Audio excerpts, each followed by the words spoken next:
E aí, pessoal, sejam todos aí bem-vindos e bem-vindas.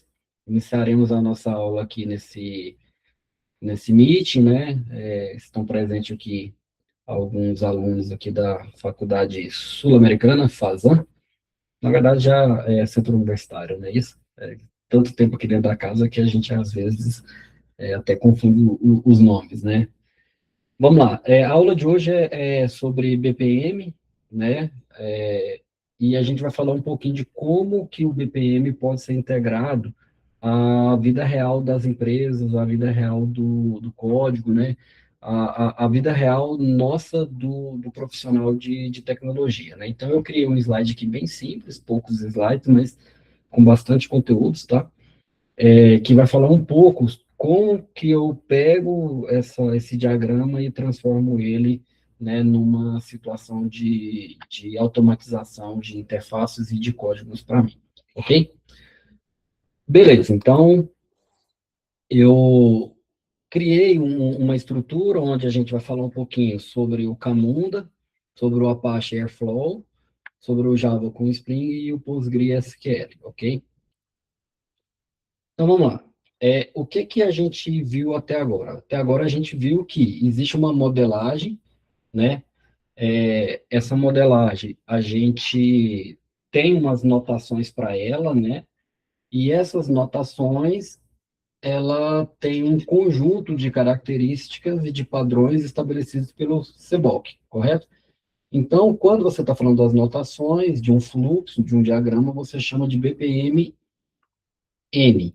ok? Esse N aqui é de notation, então são as notações BPMN, ok? Então, qual que seria a nossa ideia? Entender o que é uma modelagem BPMN, certo? Então, teve na aula anterior, a gente tratou um pouco sobre isso daí, né? Então, só para vocês entenderem basicamente, né? Deixa eu pegar aqui um fluxo qualquer. Deixa eu ver se eu acho um fluxo qualquer aqui para vocês, coisa rápida. Isso daqui é um anexo de um projeto, está público, e aí nesse projeto aqui, para vocês terem uma ideia, já tem um fluxo desenhado. Está com uma qualidade ruim, né, porque está uma imagem aqui dentro de um PDF, né. Então, esse diagrama aqui, ele descreve um fluxo dos procedimentos para licenciamento ambiental de atividades agropecuárias. Não é qualquer atividade, não é qualquer licenciamento, é licenciamento ambiental de atividades agropecuárias, ok? Conforme norma, tal e etc. Então, você vai ver esse quadradinho aqui, esse retângulo aqui todinho, a gente chama de raia. Então, existe uma raia aqui chamada requerente, tá vendo aqui? Cada lugar desse daqui, a gente tem várias raias. Então, você tem essa situação onde nós colocamos o início do fluxo, o requerente abre o processo, contratar responsável técnico, que é o primeiro aí da bolinha verde, né? E aí, esse fluxo ele descreve como que o órgão trabalha internamente, qual que é o processo que um cidadão ele segue dentro de um sistema para poder fazer uma solicitação de licenciamento ambiental da sua atividade agropecuária, seja criação de gado, seja suíno, né, suinocultura, bovinocultura, né, e etc. Então, você percebe que cada raia dessa é uma responsabilidade. Então, a responsabilidade do requerente é contratar um responsável técnico, ok? E aí, o responsável técnico, ele tem a responsabilidade de elaborar projetos de estudos de impactos ambientais e reunir toda a documentação. Entendeu como é que funciona? Então, cada raia dessa estabelece qual que seria a responsabilidade, quem que seria o ator. Não sei se vocês lembram lá na aula, né, de engenharia de requisitos, ou de levantamento de requisitos, ou de engenharia de software, não sei exatamente qual foi a disciplina que vocês viram isso, mas lá tem aqueles diagramas de caso de uso, e o diagrama de caso de uso tem um ator. Cada ator daquele lá representa uma raia dessa. E cada quadradinho desse, cada bolinha dessa, representa uma ação que esse usuário, né, esse ator, tem dentro do sistema. Isso vai representar também, provavelmente, uma tela ou um botão lá no seu software quando você estiver tratando. Então, se o requerente tem que contratar um responsável técnico, você tem que criar uma tela dentro do sistema onde o requerente pode indicar qual que é o responsável técnico que ele contratou para poder te representar, é, desculpa, né, para representar ele, né, dentro da solicitação de licenciamento ambiental de atividades agropecuárias, entendeu? Então, assim, se tem um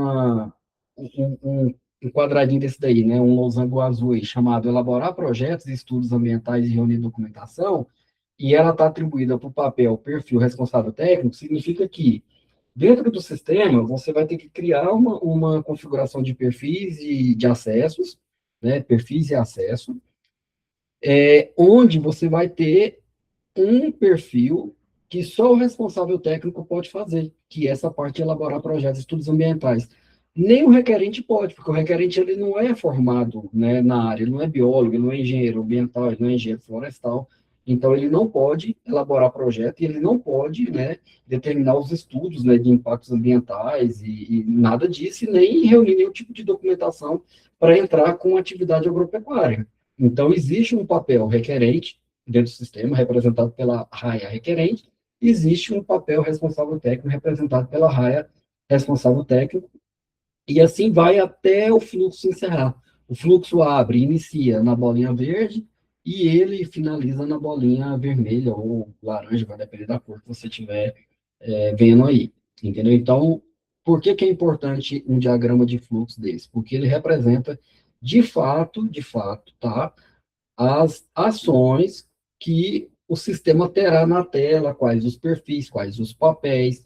Talvez um quadradinho desse daí vai ser uma tela inteira, talvez um quadradinho desse daí vai ser apenas uma regra de negócio, talvez um quadradinho desse daí vai representar, né, se mostra ou se esconde para aquele perfil ou não. Então, é assim que a gente vai estar trabalhando e lendo esses fluxos, entendeu? Então, é isso daqui que a gente tem que ficar esperto, ok? Então, eu abri isso aqui apenas para poder dar exemplo para vocês. Eu peguei um exemplo qualquer na internet, nada privado, né? Isso daí é algo fluxo. Então, o BPM, ele não é só modelagem. Então, ele vai determinar, entendeu? Dentro da notação BPMN, como que seria o workflow, como que seria o trabalho, vai determinar cada etapa do processo, o que que vira código, o que que não vira, o que que vira tela, o que que vira regra de negócio, o que que vai virar um if, o que que não vai virar um if.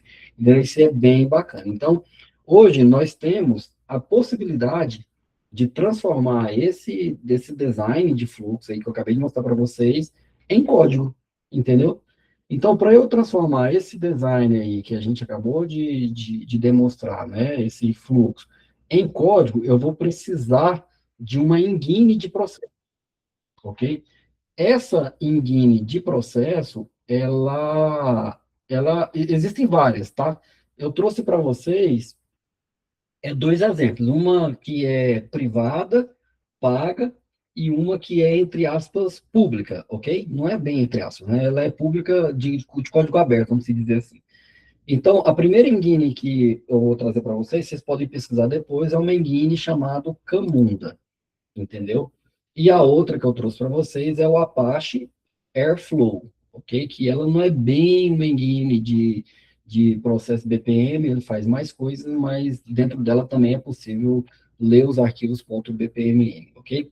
Então, quando eu faço uma modelagem BPM, né, eu entro com uma situação, né, eu entro com uma situação desse fluxo aqui, e esse fluxo eu vou salvar ele na extensão .bpmn, ok?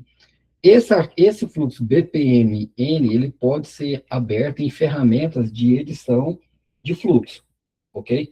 Então, tem o Camunda Modeler, não, tem vários editores de texto, assim como tem o Word, LibreOffice e por aí vai, ok?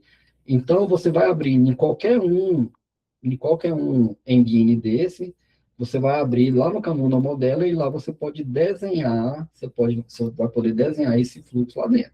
Quando você salvar ele lá dentro, isso daqui vai estar com a extensão .bpmn. Esse arquivo .bpmn, ele é lido pelo Mingine de processo.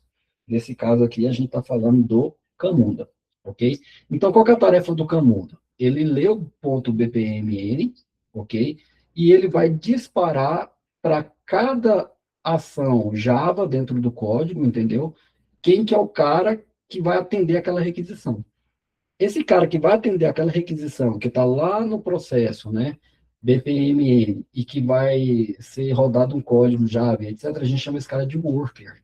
Né? Basicamente, traduzindo, seria um trabalhador, entendeu? Então, esse trabalhador, esse worker, ele tem a capacidade, entendeu, de ser executado a partir do momento que existe um evento na tela, e esse evento na tela, ele é disparado, vai cair no endpoint, num serviço, e esse serviço vai ser atendido, né, pelo código Java.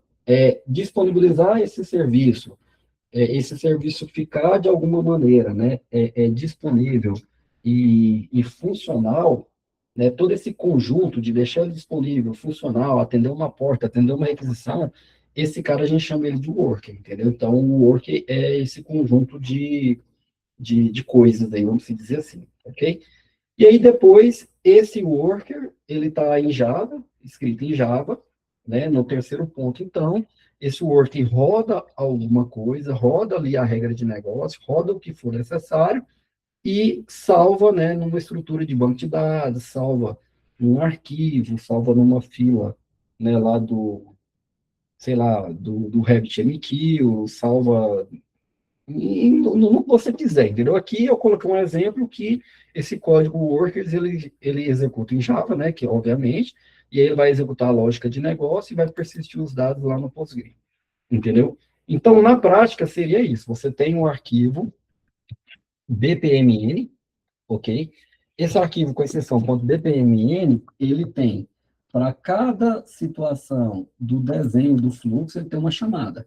Contratar responsável técnico. Então, vai ter uma ação, né, de contratar responsável técnico.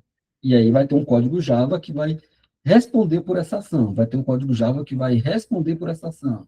Vai ter um código Java ou uma tela que vai responder por receber a documentação.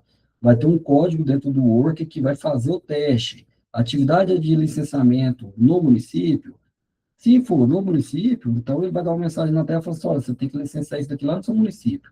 Se não, aí ele continua dentro do órgão estadual. Entendeu? Então, seria basicamente isso. E aí, do lado de lá, no código da engine do processo do Camunda, você tem que, obviamente, instalar, configurar o Camunda, instalar e configurar o Apache Airflow, né, para ele poder fazer essa tradução. Então, qual que é o objetivo aqui? É vocês saberem que existe uma ferramenta que transforma esse desenho aí, entendeu? Em automatização. Então, você automatiza tudo dentro do código. Qual que é a vantagem disso? A vantagem é que se amanhã esse código que for alterado, você vai vir no ponto BPMN, vai movimentar ou remover um quadradinho desse, ou adicionar algum fluxo, isso daí já vai refletir lá na sua linguagem de programação, né? No caso aqui, eu dou o exemplo de Java, mas pode ser qualquer outra linguagem, e aí você teria que apenas programar, né, o código, né, do worker, né, que tem do lado de lá. Então, você dá uma liberdade para que o analista de negócio possa desenhar o fluxo, validar, refinar isso daqui a todo momento. Não sei se vocês lembram lá, né, do as is, to be, né, depois tem a verificação e validação, depois a implantação e etc, né? Então, você tem a possibilidade, você dá a possibilidade do usuário vir aqui e fazer essa automação aqui. Entendeu? Então, seria basicamente esse o principal ganho da ferramenta. Aí, continuando aqui. Então, Camunda e Apache Airflow, por que eu coloquei essas duas situações aqui? Os dois são responsáveis por orquestrar, entendeu? Fazer a gestão desses quadradinhos aqui, ok? Os dois são responsáveis por isso, certo? O foco do Camunda, ele está nos processos de negócio de maneira já nativa, ok?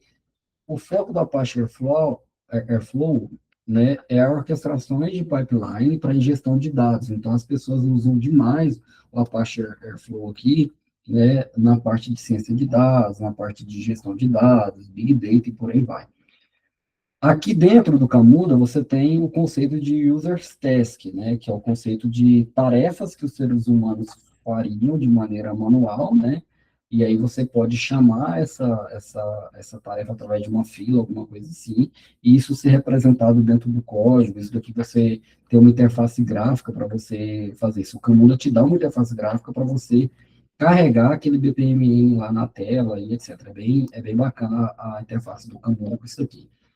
Aqui a linguagem é em Java e Spring Boot, aqui a linguagem é em Python, aqui você tem a questão de agendamento de tarefas, então você tem aqui schedulers, né, já próprios aqui dentro, que fica rodando de tanto, tanto tempo, você tem a questão de ter sensores, né, que a partir de uma situação X, de um evento Y, ele dispara uma ação dentro do código, dentro do Apache Airflow, entendeu? E ele tem a questão de repetir se der algum tipo de erro, alguma coisa assim, de maneira automática, ok? A visibilidade, você tem no Camunda, né, uma situação lá que a gente chama de Camunda Cockpit. Esse Camunda Cockpit é uma interface gráfica que você pode ver em tempo real as instâncias que existem. Então, o que, que seria uma instância no conceito Camunda? Seria o seguinte, a gente tem um usuário que entrou aqui no sistema, gerou o cadastro responsável técnico, gerou isso daqui. Então, esse cara, a partir do momento que ele entrou aqui no sistema, veio aqui, isso é uma instância. Se o segundo usuário veio aqui cadastrar uma instância, se o terceiro usuário veio aqui cadastrar uma instância, o primeiro usuário já está aqui no providenciar atendimento de protocolos do IDAF. O quarto usuário já está nessa daqui, de vistoria. O outro usuário ainda está em receber a documentação. Então, cada usuário desse, você consegue abrir e saber em que etapa do processo ele está, através do Camunda Cockpit. Você consegue ver a sessão, né, do usuário dentro dessa funcionalidade. Ok? No caso aqui, na Apache Flow, você vai ter gráficos, você vai ter logs por tarefas, você vai ter históricos de execuções, etc. Por isso que eu falei para você que o Apache Flow ele tem, né, uma pegada mais em relação a utilizar a parte de processo, não como uma interface de usuário para poder fazer um sistema que tenha formulários, que insere, que isso e aquilo. Você vai ter um processo desse daqui, mas vai ser um processo de ingestão de dados, entendeu? Você tem que dar uma carga na quantidade de tanto tempo, você tem que fazer um crawling numa interface de um sistema A, você tem que consultar algumas queries de banco nativa, então você vai desenhar fluxo BPM para ele nesse quesito. Você não usa muito ele para poder ficar fazendo telinhas, etc. Por isso que eu trouxe os dois cenários, porque são duas situações, né, possíveis aí de acontecer. Então, no caso do Camunda, ele é ideal para isso, né? Fluxo de decisão com interação humana, você fazer telas de sistemas, né, formulários e por aí vai. No caso do Apache Airflow, ele tem, né, uma pegada mais de extração e tratamento de carga de dados, ele tem mais uma questão de pipelines para machine learning, de ingestão de dados para big data, de relatórios, por aí vai, ok? E aí, o que você tem de atenção no caso dessas duas ferramentas? O Camunda, ele tem um overhead maior, ou seja, ele é ideal para processo de negócio complexo. Ou seja, se você colocar um sisteminha pequenininho, uma coisa que o processamento é lento, ou desculpa, é pequeno, uma coisa que é de baixa complexidade, por aí vai, você vai ter um custo muito alto de máquina, de processamento de máquina, para executar uma tarefa que é muito simples. Então, assim, você começa a ter vantagem no Camunda quando os processos são maiores e mais complexos. Por isso, essa questão do overhead aqui, ok? No Apache Airflow, ele não é nativo para BPMN, ok? Pode ser utilizado, ok? E muito menos ainda para essa questão de user task, né? Então, esse é um ponto de atenção do Apache Airflow, ok? Beleza. Como que eu trabalho, então? No nosso caso, a gente utiliza o processo do Camundo. Aqui eu estou modelando é, um processo que não existe, né? Tecnicamente, a gente está inventando esse processo aqui. Esse processo, eu crio o nome dele de reembolso, tá? Então, existe uma situação de viagens, né, que você faz pela empresa, lá você compra um café, lá você faz um lanche, lá você almoça, lá você paga um hotel, lá você paga um táxi, um Uber, né? E aí a empresa reembolsa para você. Você guarda aí os recibos, os comprovantes fiscais, e num determinado momento você preenche um formulário dentro da empresa, fornecido pela empresa, depois você clica no botão enviar solicitação, né? Aí aqui eu coloco uma regra, se o reembolso for menor ou igual a R$ 500, a aprovação dele é automática. Então, sei lá, deu R$ 358 o que você está solicitando. Então, a aprovação já é automática, não tem que ter nenhum tipo de interação com o senhor, ninguém. Mas se o reembolso for maior do que R$ 500, ou seja, é R$ 500,01, ok? Aí cai lá para o sistema gestor, tá? Aqui é papel, tá, pessoal? Eu poderia colocar financeiro, eu poderia colocar pessoa do RH, eu poderia colocar o nome que eu quisesse no papel. Aqui eu coloquei para uma pessoa que é gestora, ok? Ou pelo sistema. Aí essa pessoa vai aprovar manualmente, ok? E lançar essa aprovação manualmente, ou seja, verificar as notas, baixar a nota que foi preenchida no formulário, verificar se condiz com a data da viagem, essas coisas todas, né, para poder não ter muita questão de erro, né, de preenchimento, etc. E depois ela vai pegar isso aqui e vai integrar lá no sistema de processo deles, lá no sistema interno da empresa, que a gente chama aqui de ERP, e aí ele vai para o fim. Eu fiz questão de colocar a bolinha verde aqui, para poder ficar igual aquele exemplo que eu dei agora, e a bolinha vermelha, ok? Beleza, então, a bolinha verde significa um início, ok, de um processo, certo? Então, o que está de bolinha aqui, início e fim de processo. Essas coisas azuis aqui são task, né, são tarefas do usuário, ou seja, o usuário entra aqui no sistema e ele faz a sua interação com o sistema. Então, o que isso significa? Significa que o programador vai ter que criar uma tela, né? Vai ter que criar serviços, vai ter que criar alguma situação de automatização, né? De informação nas services task, entendeu? Olha aqui, nessas azulzinhas aqui. Então, vai ter que ter uma tela aqui de preencher formulário, vai ter que ter uma tela ou um botão de enviar. Então, o programador, junto com a descrição da história do usuário, do que é preencher o formulário, do que é enviar solicitação, que vai dizer se vai ser uma tela, se vai ser um botão, se vai ser isso ou se vai ser aquilo. Entendeu? Então, é basicamente isso. A parte de losango aqui laranja é uma decisão que o sistema tem que tomar. Ok? Então, tem que ter um código também. Então, isso aqui tem que abrir o olho do desenvolvedor. Toda decisão dessa vai gerar um if no código. If valor maior do que 500, aprovar manualmente. Else, aprovação automática. Ok? Então, é um gateway. A gente chama essas decisões aqui de gateway de decisão. Ok? E aí, onde é que tem, né, uma situação assim, laranja aqui, aprovação automática, etc., isso aqui são situações que precisam, né, ser feitas, né, dentro do sistema. Cada caixinha dessa daqui, você vai ter um código por trás em Java sendo atendido pelo worker, entendeu? Então, você vai ter um código que permite que preencha o formulário, nem que seja uma tela, né, de uma interface gráfica, né, de front-end, uma interface gráfica de front-end com um botão, uma interface de back-end para aprovação automática dentro do if, uma interface dentro do back-end para tomar essa decisão, uma interface dentro do back-end para poder aprovar manualmente, ok? E uma interface com outro sistema através de um web service ou através de uma chamada REST qualquer, né, para poder integrar lá no API de maneira automatizada, ou se o RP lá não permitir, a pessoa pega isso aqui de maneira manual e lança lá no RP. Então, esse fluxo aqui pequenininho, eu dei o nome de reembolso.bpmn, certinho? Então, esse cara aqui a gente desenhou ele. Beleza, como que esse código como que esse reembolso.bpmn ele vai virar um código lá dentro do Java. Lembrando que aqui é um código simples, né? E você pode depois fazer de outras formas, você pode, enfim, né, criar mais objetos aqui dentro.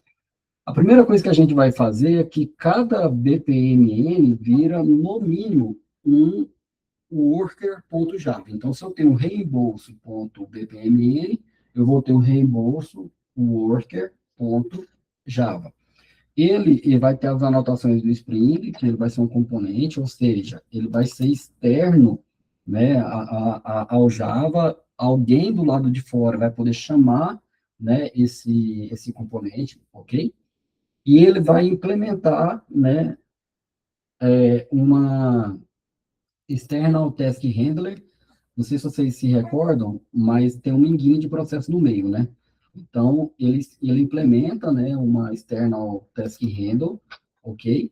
Para poder ter uma condição dessa classe ser um worker válido do Camunda, ok? Então, para ele ser um worker válido, né, do Camunda, ele precisa implementar uma external task handle, ok? Aqui eu tenho, então, o nome que eu vou dar para esse serviço do lado de fora, que é verificar reembolso, ok? Externamente eu vou ver dessa, dessa forma aqui, ok? Aí eu criei um repository, ok? Que eu chamei de reembolso repository. Esse repository, ele vai representar o meu PostgreSQL, tá? Ele vai ter a opção de save, ele vai ter a opção de delete, de editar, de recuperar, entendeu? E por aí vai, tá? Então, por isso que eu preciso. Esse cara é o cara que vai lá no banco de dados para mim, fiz a anotação aqui de auto-wired aqui, deve ter uma classe de persistência que vai ler isso daí e vai conseguir conectar, né, esse reembolso repository aqui, né, para que eu possa, quando eu utilizar repository.save, ele saber como ir no banco de dados e voltar, ok? Beleza. Aí, embaixo eu criei uma classe que ela é sobrescrita, tá? Porque esse external handler, o task handler aqui, ele tem alguns métodos do lado de lá que eu preciso implementar porque ela é apenas uma interface. Então, eu marquei aqui com uma sobrescrita de método, ok? E aí eu coloquei, né, a primeira opção, né, que eu tenho que implementar o worker do jeito que eu falei para vocês. Eu tenho que transformar aqueles caras lá, né, em é, como se diz, eu preciso automatizar aquele processo que está lá desenhado no BPMN, né? Então, eu vou precisar de variáveis para eu poder consolidar aquilo ali e transformar numa tela. Então, aqui eu criei duas variáveis para eu poder ler lá da tela, do BPMN. Uma variável chamada solicitante ID, entendeu? E uma variável chamada valor. Ou seja, por que solicitante ID? Porque eu vou considerar que a pessoa que está pedindo o reembolso, ela já é cadastrada dentro do sistema, ok? Por que valor? Double, né? Poderia ser Big Décimo, sei lá, tanto faz. O valor significa que eu vou dizer dentro dessa variável qual que é o valor que o requisitante, o solicitante ID, ele está solicitando de reembolso, ok? Então, você percebe que se eu pegar a palavra task, né, olha só, quando eu fiz um override, né, onde é que está marcado aí, é o public void execute, para eu executar, eu recebo task como um parâmetro externo, entendeu? E recebo um cara chamado SVC, entendeu? Esse SVC, ele é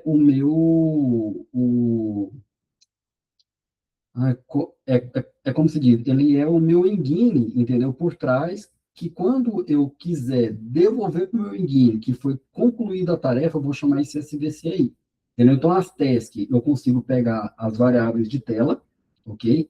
E esse SVC eu consigo devolver para quem me chamou, né? No caso, a engine, né? Que caiu aqui dentro do Camunda, né? Eu consigo devolver para ela o que eu fiz aqui como resultado de processamento. Então, depois que eu pego o solicitante ID e pego o valor, né, eu vou pegar esse cara e vou persistir esse cara no banco de dados. Então, eu crio uma variável REC do tipo reembolso, ok?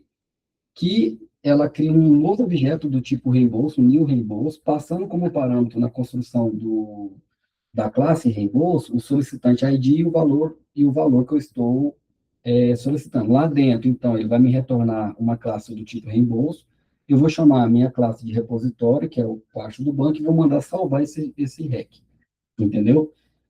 E aí, eu vou colocar as variáveis de roteamento que tem dentro do gateway, ok? Então, eu estou gravando aqui, pessoal, até agora, então, eu estou gravando apenas a solicitação de reembolso. Eu não fiz nenhuma lógica ainda, eu não testei nada. O cara entrou na tela, né, logou no sistema e falou assim, eu tenho um reembolso aqui de R$ 300, e clicou no botão salvar. É só isso até aqui. No item 3 ali, aí eu vou definir as variáveis de roteamento do meu gateway, entendeu? Então, eu vou colocar lá assim, ó, a aprovação vai ser automática se o valor for menor ou igual a R$ 500. Por que eu coloquei desse jeito aqui? Porque essa condição de aprovação automática, ela pode mudar. Hoje é R$ 500, amanhã é 700, depois é R$ 2.000, entendeu? Então, assim, depende de empresa por empresa. E esse hashmap que eu criei aí, menor ou igual a 500, essa variável eu posso depois transformar ela num parâmetro de sistema. Quando eu configurar no novo cliente, eu posso pedir para o cliente entrar lá na tela e configurar qual que é o valor para aprovação automática do reembolso. Aí, em vez de ser valor menor ou igual a R$ 500, vai ser valor menor ou igual, aí eu vou pegar uma variável de sistema e vou chamar get valor para aprovação automático de maneira preenchida. Entendeu? Então, é isso. E aí, mais embaixo, eu pego lá, concluir tarefa, que aí eu vou pegar tudo isso que eu fiz aqui até agora, que é a regra, né, de aprovação automática, e o valor, e quem que solicitou e o valor. E vou mandar o svc.quê? Complete. E aí eu vou passar a task que veio da tela, né, para eu poder saber qual que é a tarefa que veio, para que o engine pode voltar para a tarefa que originou a chamada, e eu vou passar as variáveis que ele tem. Então, basicamente, eu tenho 4 etapas. Eu tenho a anotação do Camunda, esse arroba external test subscription. Eu tenho as variáveis do processo, que eu consigo ler da tela que veio do processo lá do ponto BPMN, então teste.getVariable, eu consigo ler os dados que estão preenchidos lá, ok? E no gateway routing, entendeu? Que seria o terceiro item, é a variável retornada para eu dizer qual é o caminho que o gateway vai seguir. Se for menor que 500, ele segue para o caminho A. Se for maior, né, do que 500, ele segue para um caminho B. E o item 4 eu finalizo a tarefa. O que isso daqui significa? Significa que na hora que eu for preencher o formulário, entendeu? Aqui, ele tem que ter o ID do usuário, do funcionário, ok? E o valor. E aí, aqui dentro desse quadradinho aqui, você pode clicar com o botão direito lá no Camuna Modeler e você dizer qual que é os parâmetros que esse enviar solicitação aqui precisa, entendeu? Esses parâmetros que você colocar aqui na task, você pode ler aqui embaixo com task.getVariable. Você pode criar aqui dentro, então, diversas variáveis, ok? Então, é só questão de saber, de pensar em como eu consigo automatizar os processos, ok? Até que nível que eu quero automatizar também. E aí, lá no banco de dados, na minha classe lá, reembolso, eu criei uma classe, reembolso. Essa classe reembolso está anotada com @entity, né, porque ela é uma entidade da JPA. Lá no banco de dados, eu vou ter uma tabela que eu vou dar o nome de reembolso. Eu estou criando a coluna solicitante ID, né, como sendo uma coluna do tipo string, mas poderia ser solicitante ID do tipo solicitante, valor tipo Big Decimal, o status, se está pendente, aprovado ou não, a data de criação, getters e set construtores, né?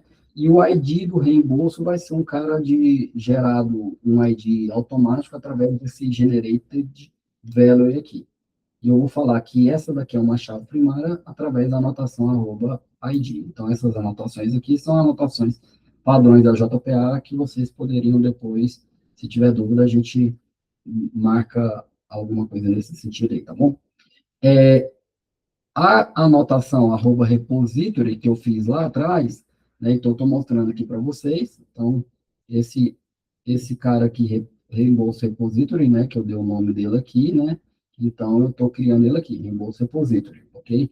É uma classe de dados do Java, né, eu criei ela como interface, eu criei duas possibilidades aqui, localizar por status, né, se está aprovado, pendente ou não, né, ou localizar ele por solicitante ID. É uma classe bem simples, eu anotei aqui como @repository, porque se eu não fizer isso, eu não consigo colocar, né, esse auto-wired aqui, beleza?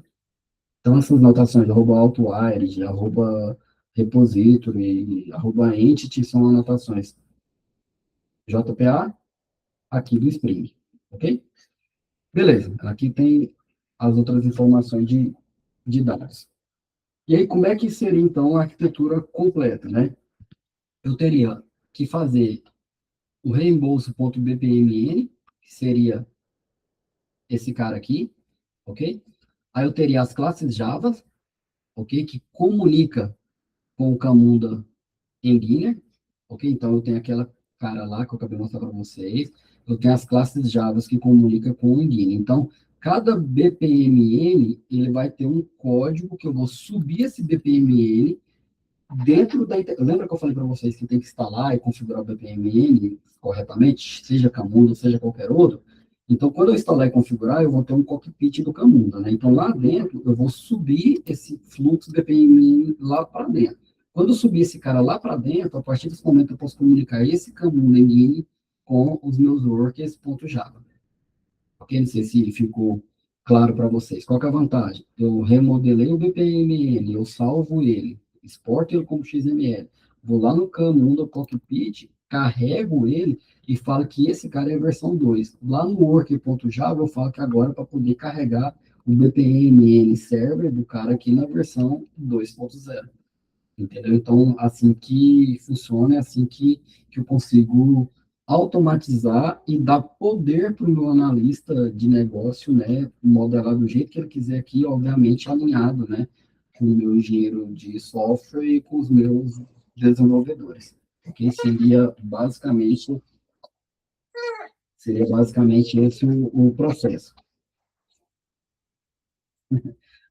Ok, pessoal? Então, até aqui seria isso. Numa próxima situação, numa próxima aula, a gente vai pegar esse cara e converter nas classes, né, e tentar rodar pelo menos um exemplo de maneira prática. Mas se você seguir esse passo a passo que eu acabei de falar aqui, instalar, né, obviamente, o Camunda, né, você pode baixar a versão pública do Camunda, eu acho que existe a versão paga, existe uma versão community, tá? Então, você pode utilizar o Camunda Community, né, na versão mais nova, versão 7, se eu não me engano, e dentro dela você consegue tantas instâncias, tantas conexões, etc. Como é para uso, né, de teste, brincadeira assim, até mesmo para uso empresarial, que seja poucas requisições, daria para utilizar o Camunda Community, ok?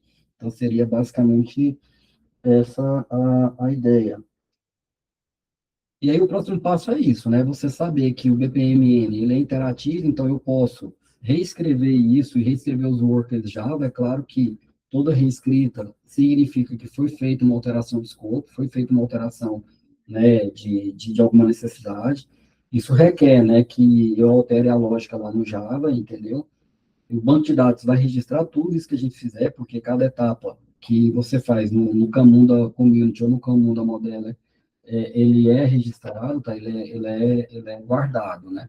E aí, o próximo passo seria a gente fazer um laboratório de instalar o Camunda, né, plataforma na versão 7, instalar a versão Community, tá? Eu não sei se a versão 7 tem a versão Community, mas a versão 6 é certeza que tem a versão Community, tá? A versão comunidade, ela permite você fazer tudo isso que eu acabei de citar aqui para vocês, ok? Então, o nosso exemplo é esse, a nossa aula de BPMN na prática seria, seria essa, ok? Então, agradeço aí a atenção de todos e vou, então, encerrar a gravação. Perfeito?